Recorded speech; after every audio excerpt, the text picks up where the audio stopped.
কিরিটেশ্বরী মন্দির পশ্চিমবঙ্গের মুর্শিদাবাদ জেলার নবগ্রাম ব্লকের কিরিটকোনা গ্রামে অবস্থিত। 51টি পীঠের মধ্যে অন্যতম একটি শক্তিপীঠ।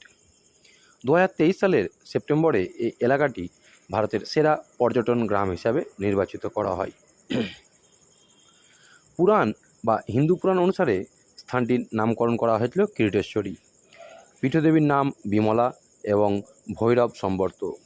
মন্দিরটি নির্মাণ 1000 বছরের বেশি পুরনো। এই স্থানটিকে মহিষমর্দিনী নামে ডাকে।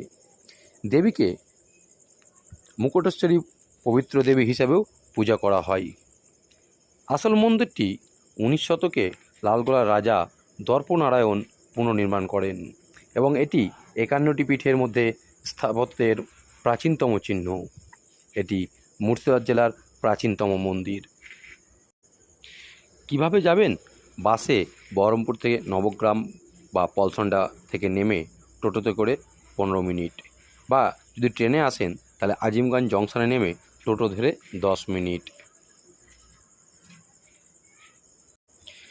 এর সাথেই পাশে অবস্থিত ডাহাপাড়া ধাম অনেক বিখ্যাত, সেখানেও ঘুরে আসতে পারেন।